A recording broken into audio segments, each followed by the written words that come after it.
understanding angels, it is important to know the order in which they were created, their strong suits, and the area that are just not their strengths. All of the records that I have been translating over many years, starting in December of 2006, have said one thing, that it is man that is in fact the root race. What does that mean? Apparently, a group of beings known as the original ones were created at the very, very beginning. From them came the first generation. The first generation of creations are humans.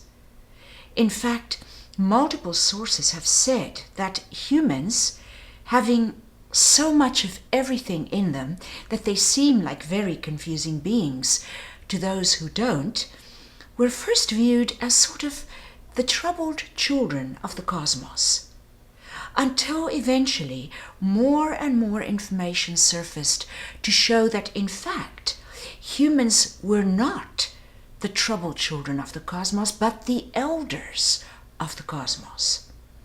A startling revelation.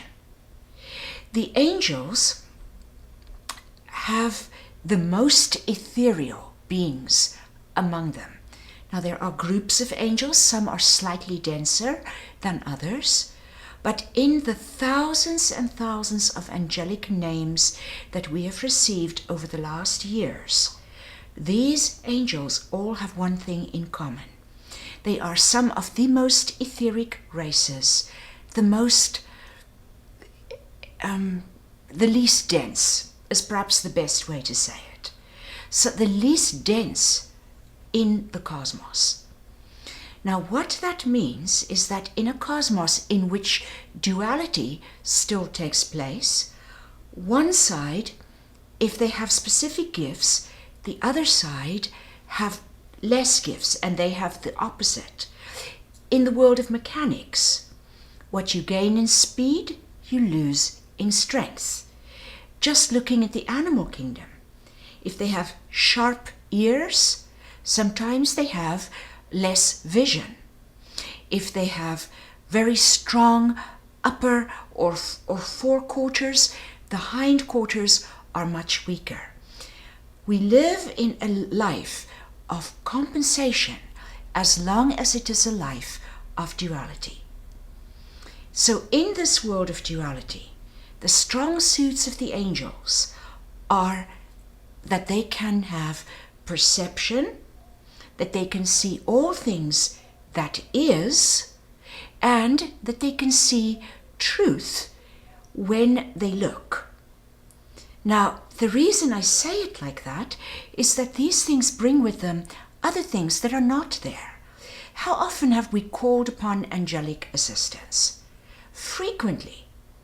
However, who has the most power? A human, on the one hand, who is the densest of all beings, or an angel, on the other hand, who is the least dense. The power is in the one, it's vested in the one with physicality. And the reason I say vested in, meaning they contain it, is it takes that much power to maintain density. However, maintaining density does not make that power accessible. So mystics throughout the ages have strived to become more etheric so that they can release some of the power, but then they must know how to harness it. For life around it sucks it up unless we know how to specifically focus it upon its release. So the angels don't actually have that much power. What they have is vision. They can see what is, but they don't ask very many questions. Humanity asks the most questions. They want to know why, what, when, where, and how. The angels, on the other hand, are just content to be. After all, the less dense, the more beings are just into beingness. the most dense into doingness. So it is here amongst man that the questions of life are asked. It's here where the unknown is explored. And the unknown is turned into the known through experience. Angels may know that Susie took the apples, but they will not know why, because they won't ask. So they could easily jump to the wrong conclusion. It's man that will ask, yes, but why? Well, Susie took the apples to make me an apple pie as a surprise. This type of information will not come out in beings of etheric realms.